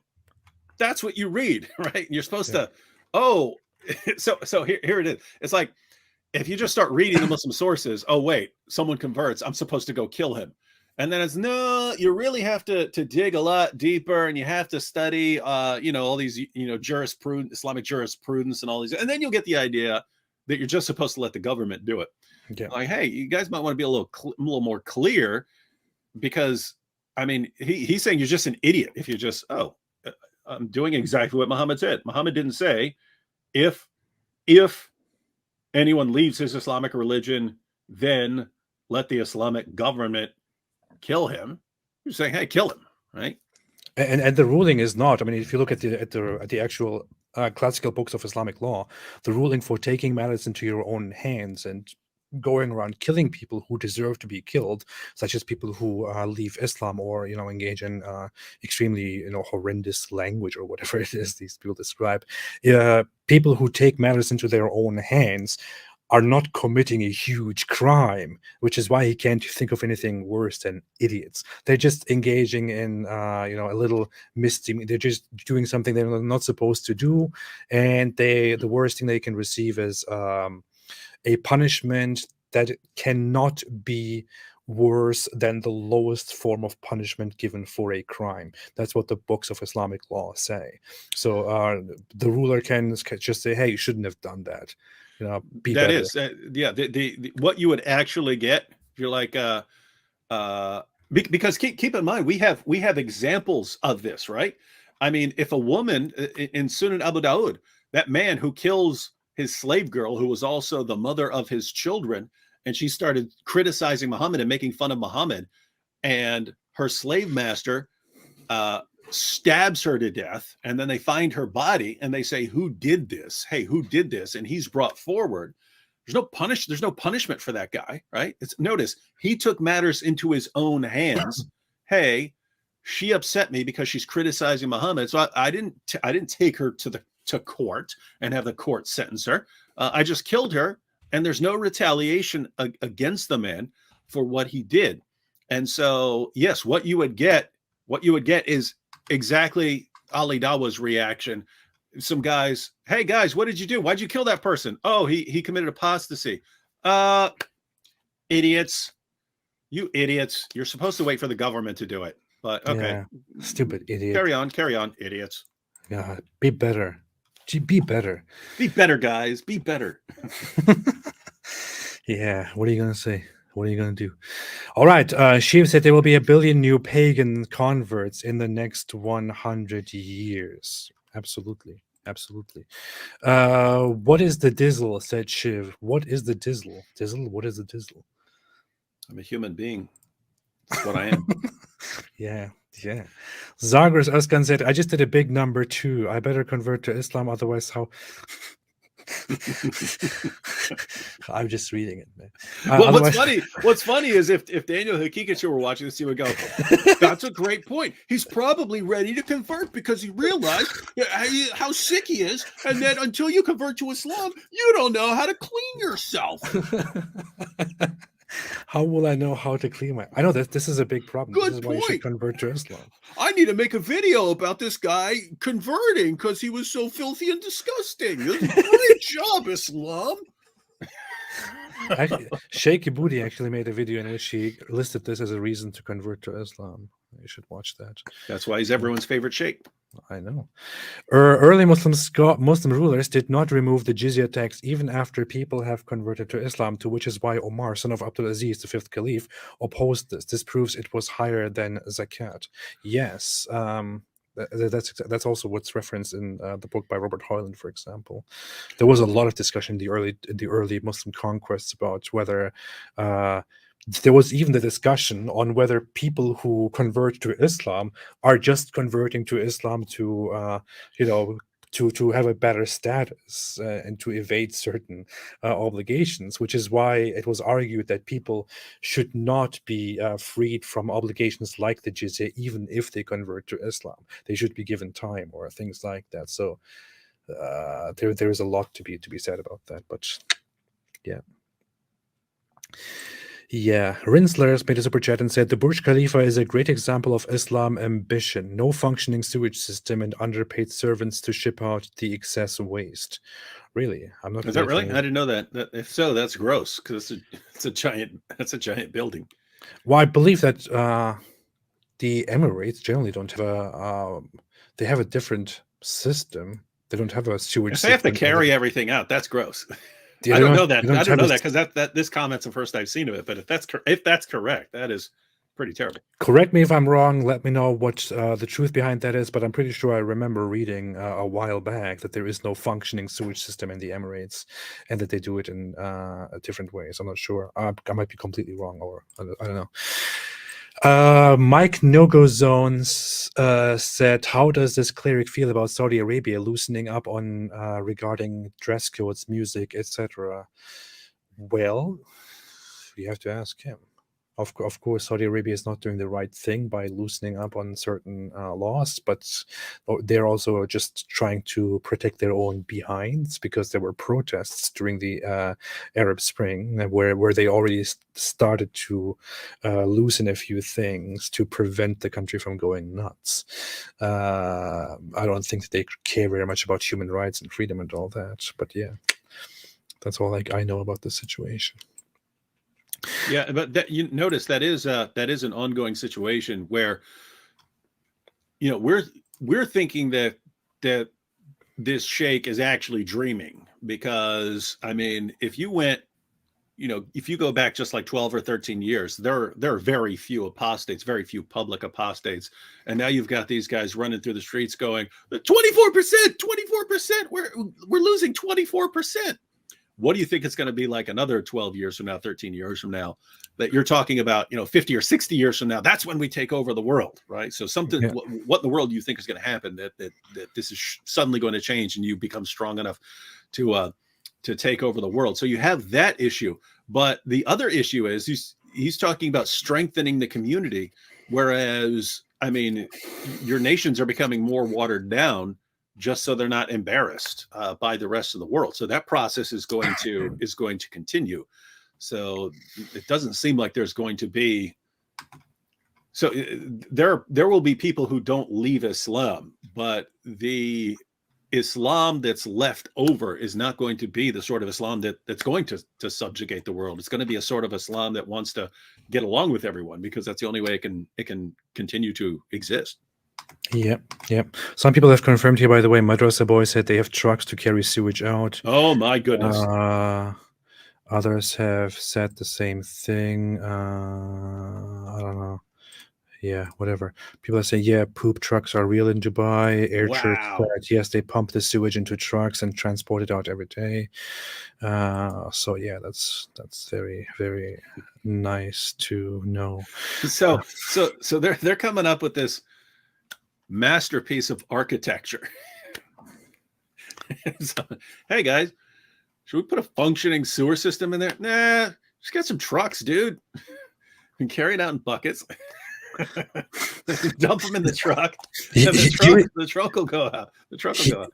Here's the thing. I'm no expert on these issues, but to be fair, it might also have to do with, you know, such a thing being very hard to implement in that region due to, I don't know, climate and underground system. I don't know. I don't want to say anything. I don't know why that is the case, but yeah, that's what's going on in the Emirates.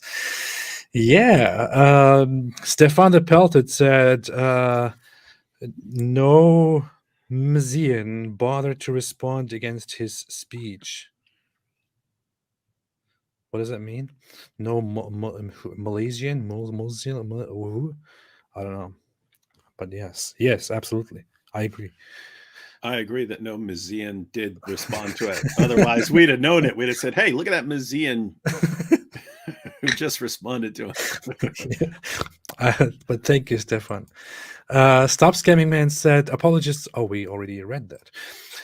The Roaring Man said, it's no wonder Dawa want to convert women to Islam, because they know that Muslim women can't marry non-Muslim men. This is what Dawa Ganda want convert to Islam, for women to convert to Islam. Mm-hmm. Yes. And it's a similar idea to being able to marry non-Muslim women, right? In Islam, a Muslim man can marry a Jewish or Christian woman, but a Muslim woman cannot marry a Jewish or Christian man. And the idea is you are taking over the reproductive capabilities of the enemy. And you as the man will obviously control the religion of the children. So that's the idea. Yep. Bingo. Anarcho Republican said bingo. I agree. Bingo. I should keep a bingo card in here, just so I can start saying bingo. Yeah. Rickety Pilgrim said, oh no, don't take away my street fornicating. I know. I have no. I mean, where is this place where people kind of fornicate in public in the streets? Yeah, we should get some clips together of all these different things that they say the unbelievers do, and start using those as our reasons for not wanting to convert to Islam, right? So, yeah. David, why don't you want to convert to Islam? Because then I wouldn't be able to pee all over my bathroom wall.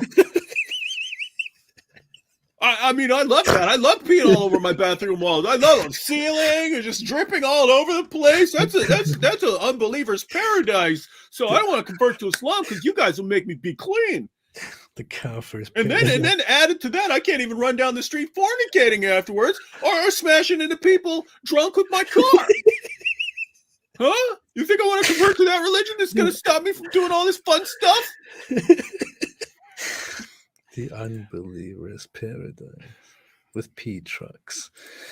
Muhammad Abdul Hey, said, no, that is funny, isn't it? I mean, they're hauling out, they're hauling feces out of their greatest architectural achievement with buckets and dumping it into trucks to go pour it out in the desert, and they're saying we pee all over our wall. This is funny stuff, man. "Oh my God, What a religion! What a religion! what a religion, man!" Ah. I wonder how the sewer system in Mecca works, but I want to look into that at a different time. Muhammad Abdul said, "Well, he's right that Muslims are money oriented. He charges $100 for 30-minute consultation. Maybe he's saving for the next 40 years to invade countries." Well, yeah, maybe I should do that too. Hey, we should give him $100 for 30 minutes of I know. That's what I was thinking. Join us live. I was thinking that I should pay him $100 to join me for 30 minutes to talk about things here. That's funny. Birmingham Young PB.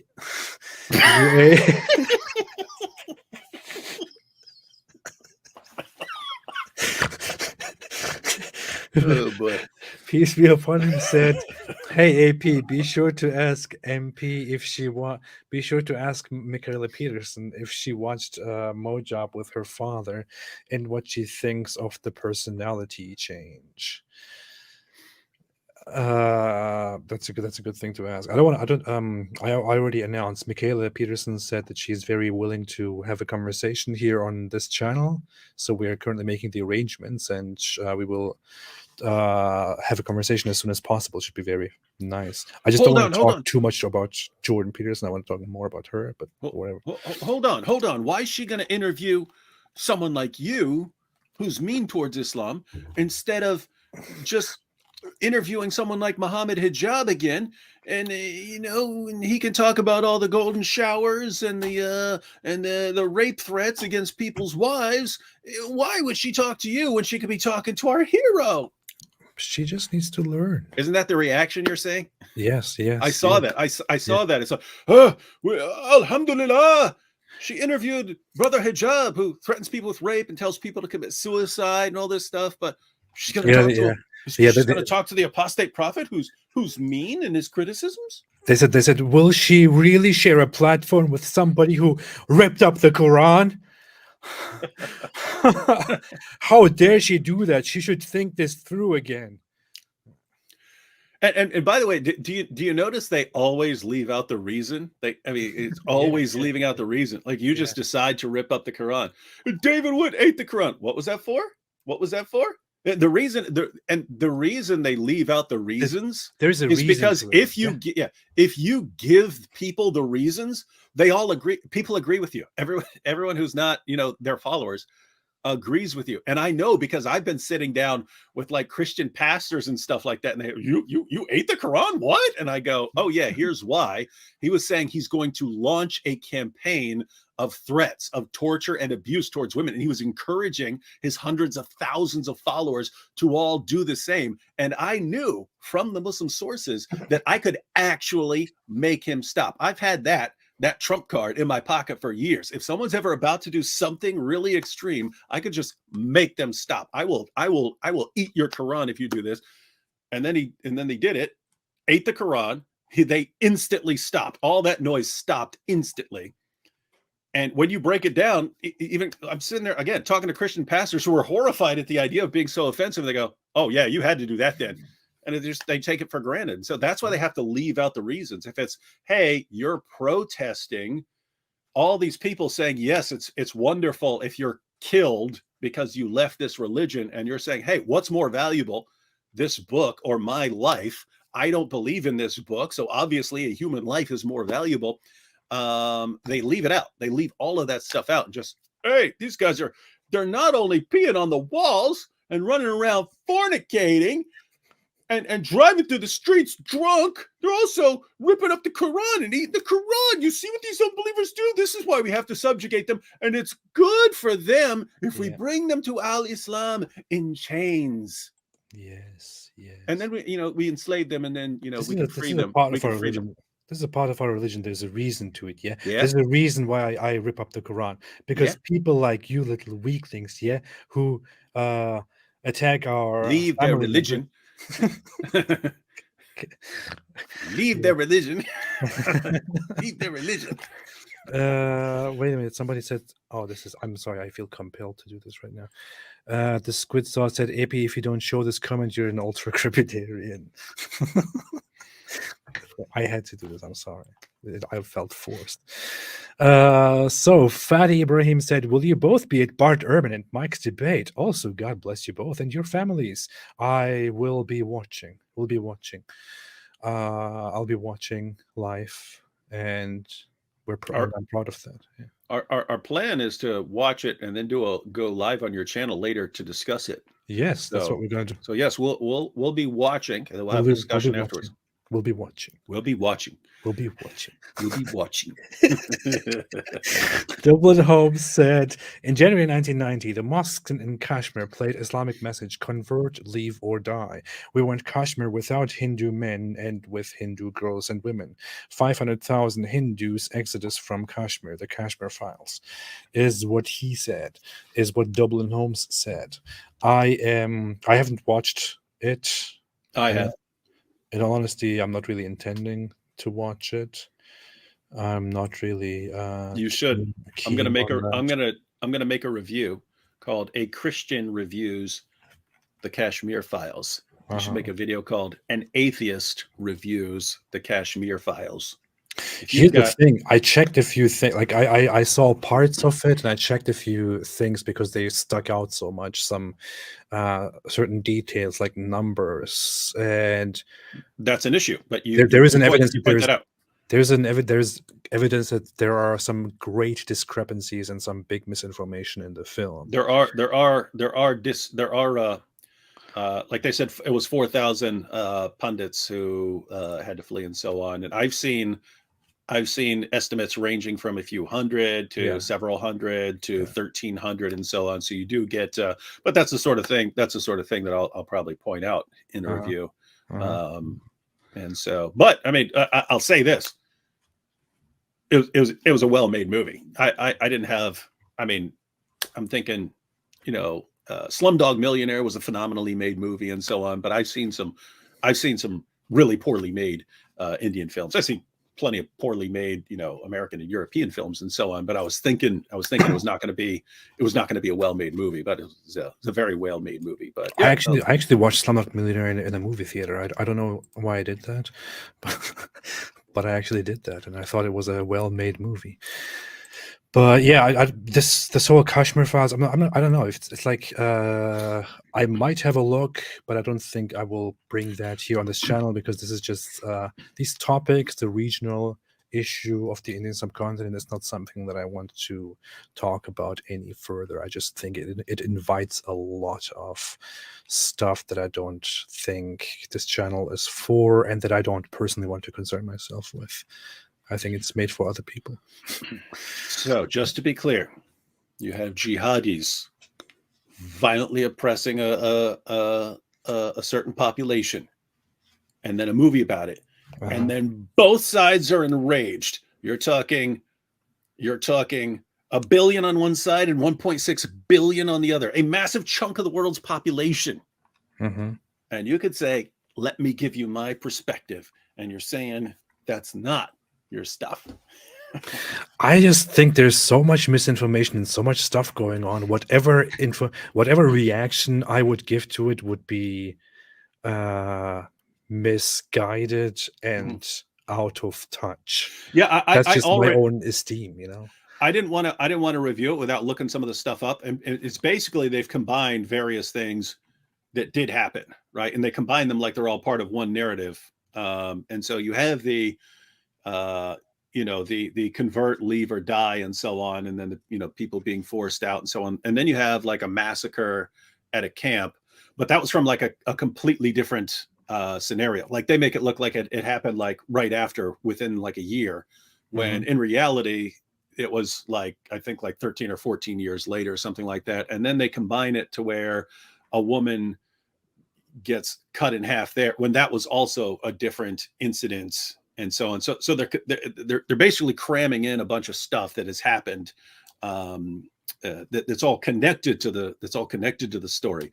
But I mean, but there is, it's basically embellishing upon things that happened and stuff. But I know what you're saying, because I know that I'm going to make a review and I'm going to say, here's what's right about the movie, and here are some things that that you could disagree with or something like that. But I know I'm going to get a bunch of how dare you say that it wasn't this many, or that was exaggerated, or this didn't happen, and so on. So yeah, it's but yeah, I mean, Yeah, I would encourage people to watch it. Just make sure you look up sure, some of the details. Sure. And go watch it by all means. The last time the Palestine-Israel thing flared up, I also gave the same stance about that, by the way, and people know this. I said, hey, I don't want to talk about it. But yeah, that's my stance right now. So Abdul Ilm said, this should be an eye-opener to so-called secular Western non-Muslims who defend Islam blindly, believing the fake peaceful image shown by modern Muslims. It should be. And please, everybody, I reiterate it once more. I want to make a video about this. Again, please share clips of this guy, Sheikh Asim al-Hakim, or share part of our reaction earlier with the public, with everyone. I mean, this is stuff that people have access to. It's right here on YouTube. People can access it right here. The guy says that in 50, 60 years, Muslims should be strong enough to subjugate and declare war on the world and enslave you and me. Not me, I will be killed, but enslave you. That's what he says here. I mean, just spread it for the sake of whatever it is. Yeah, and that's by the way, that's actually I mean, that is an important point for even for people who don't believe that Islam says that you should be killed, as an apostate. Even people who don't believe that Islam calls for the violent subjugation of the world. So even if you're right, you peaceful westernized Muslim who doesn't believe in any of this, even if you were right, there are still scholars saying that this is what people are going to do. And guess what? Who are the jihadis of the future going to listen to? Are they going to listen to you and your loving feelings towards everyone? Or are they going to follow your scholars who are calling for jihad? Who are they going to follow, right? And so if that's the situation in your religion, and people are going to be listening to their scholars who are calling for jihad, and they're not going to listen to you, how dare you get mad at us for objecting to this religion which is producing this? Absolutely. TD said, free book on jihad, hundreds of Islamic references in Arabic, English. Visit site of Arnab Mubashir. There you have the recommendation. I think I did visit, actually, and there were some good sources. Friedrich August the Third said, why does the scenery in this clip look like an evil government in a 70s movie? Okay, that was in reference to that one movie with the kids and him talking in the front. Yeah. I noticed that too. It looked very strange. It looked very creepy. Yeah, just to bring up the context here, he's talking about this scene here, I believe. This scene right here. It does look a little bit weird, doesn't it? Uh-huh. Yeah, there was a very poor adaptation of 1984, and it kind of looks like that. It kind of looks like that movie. So anyway. Happy Camper said, oh wait, Drago Balzic said, please see my chats regarding the Muslim Brotherhood's plan for the destruction of the USA. I am long past those because I saved the super chats for later, but I bet people who view this video later will be able to catch that as well. Happy Camper said, if apostasy is at 24% now, what will happen when this info becomes mainstream? Thanks, AP and David Wood. Which is why we need to work toward making everything mainstream. Everything that we are saying needs to go out to the public, right out there. It's right here. It's so easy. It's so easy to spread. Seriously. Yeah, and I mean, you'll see people saying they left Islam after they found out about Muhammad and Aisha, and then they struggled with it for a while, and they left Islam. It's like that's the tip of the iceberg, and tons of, I mean, the overwhelming vast majority of Muslims, I mean, they still don't know that Muhammad thought his initial interpretation of his revelations was that they were demonic. They don't know that he repeatedly tried to kill himself. They don't know about the satanic verses. They don't know that he was according to his own sources, he was a victim of a magic spell that gave him delusional thoughts and false beliefs. They don't know the vast majority of the problems. And so if it's 24% now, where they still know very, very little, the Muslim community still knows very little about their prophet, what's it going to be like if we really make these things common knowledge throughout the world? Yeah. Marisa Kennedy said, "Can AP and or David Wood react to a video to an Adhan video? It could be comedy gold if you do it right." You could just play one day. You could just play it one day, and we'll. I thought of making a video of like ex-Muslim or non-Muslim or Islamophobe reacts to beautiful Quran recitation or beautiful Adhan or something like that, just to parody those videos. Yeah. I thought of doing that before. Hey, I've mentioned this once or twice in the past, but one time I was speaking somewhere. I don't even remember where. I remember it was in Pennsylvania, but I knew that I had like a 5-hour drive, and so I bought like a CD of like best Quran recitation and so on. I was like, hey, they're saying it's so wonderful. The Quran is so wonderful that it makes an impression on you with its power and so on. So I was like, all right, I'm just gonna sit here and listen to the Quran while I'm driving. I was about 45 minutes. I just started getting a splitting headache. Like I don't get headaches. I almost never have a headache unless I like have a bad cold or something like that. But man, my head started hurting from listening to that nonsense. I had to turn it off. So was not impressed, ladies and gentlemen. Not impressed. Put a beat to it. Absolutely. Put a beat to it. Like, you know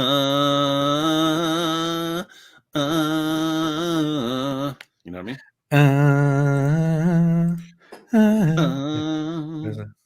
I need to play that. I should just put that here so I can play it on demand. Yeah, all right. So Aldo said, "Are you showing her the Ali Pride video?" Of course I will. Of course I will. What do you think? Of course I will. Of course I will. Danny the Ellis Gun said, "David Wood, based on the shirt, are you what? Are you Gru? Gru. Oh, I've never actually seen the movie. But yeah, I am. You So, are. I think Gru. I think Gru is the like evil criminal genius from the thing, but he becomes a good guy. But no, I just have this because It sounds like you. years ago my wife got Minions shirts for everyone in the family and so on, and this was just in my drawer. Doesn't that sound like So I David? wore it. Everyone? The evil guy who becomes good. Yeah. Joseph Costa said, "AP, you should make a video on Quran contradictions. Long overdue. I actually had that planned 2 years ago, and I even prepared a list of Quran contradictions and wanted to make that right after my scientific mistakes of the Quran video, but then everything kind of got messed up, and I never got back to do that. Along with that, I also wanted to make factual mistakes or historical mistakes of the Quran. I wanted to make 3 such great documentary videos, and I have the lists actually ready. I just didn't do it yet. So, man." And finally, Crimson Shadow said, "Please talk about Lo Siu Hong's case in Malaysia." Is that who is that? I don't know. Who is that? I do not know. The person who was sentenced for, I don't know. Was it a few months back? Court orders media not to expose names, pictures of Hindu mother, her children.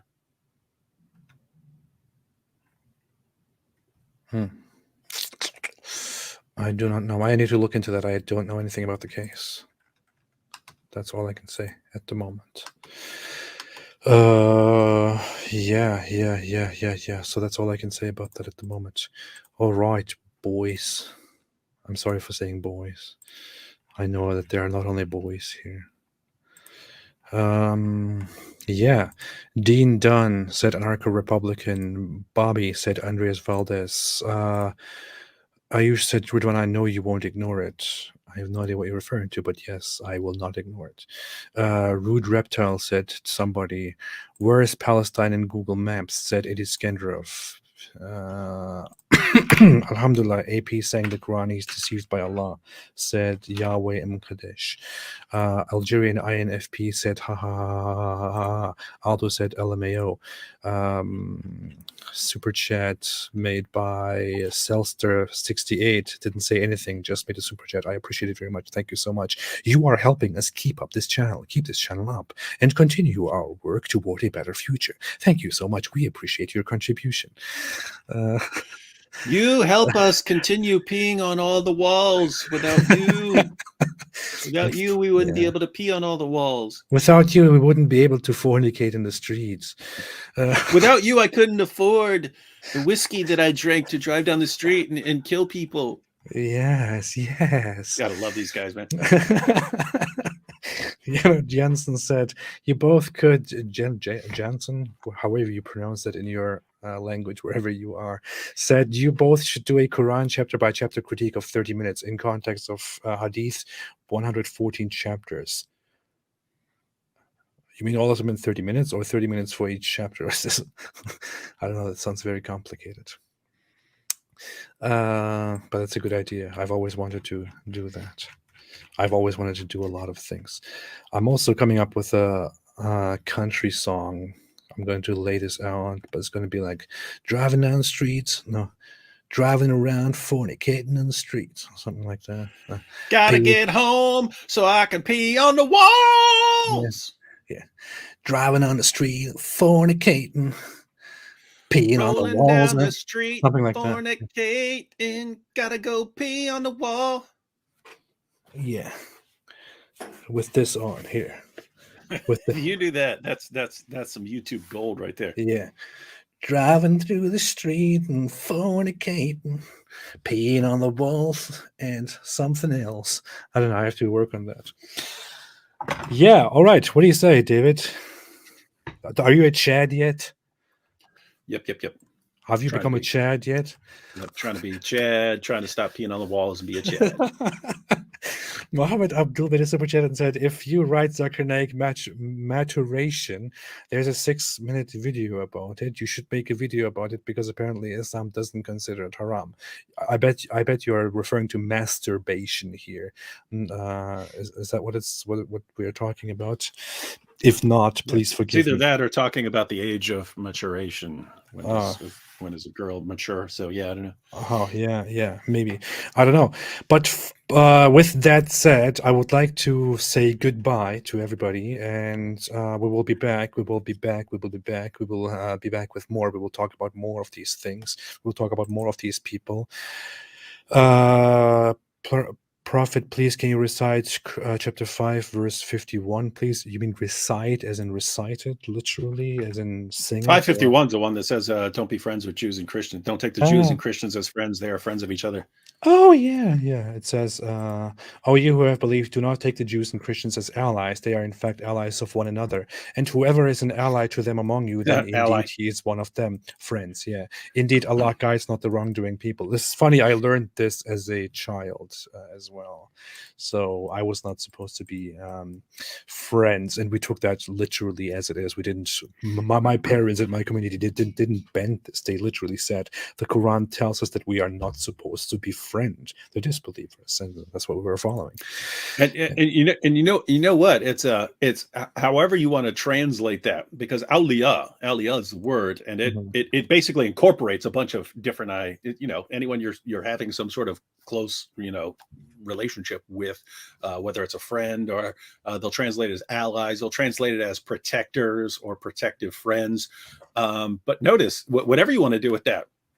Like protectors. It doesn't mean friends, David. It means protectors. Okay, wait. Jews and Christians can't be protectors. So no Jewish or Christian police officers or government officials. And you're not supposed to accept. You as a Muslim are not allowed to accept a Jew or a Christian as a police officer or as a leader or as anything else, because they would be your protectors. The point is, no matter what translation you go with, you end up with some interesting stuff. Yeah, yeah. I'm just singing in my head still, driving down the street and fornicating, peeing on the walls. I'm just composing that in my head right now while you're talking. Anyway, I will keep doing that, and we will be back very soon. Thanks everybody for watching. Thank you, David, for giving me such wonderful ideas. That's what I do. That's what I do. Everybody take care. I'll see you next time. And please share the fact that people like this guy, like the Muslim scholar, say that in 50, 60 years, Muslims should fight and enslave the non-Muslims. Please spread it. It's not us. It's them. Do it. Spread it. It's right there for everyone to access. Right there.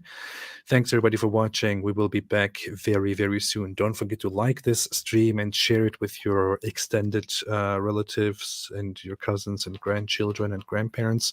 Have a fantastic day as always. And David, is there anything else that you want to say? TikTok, time to rock.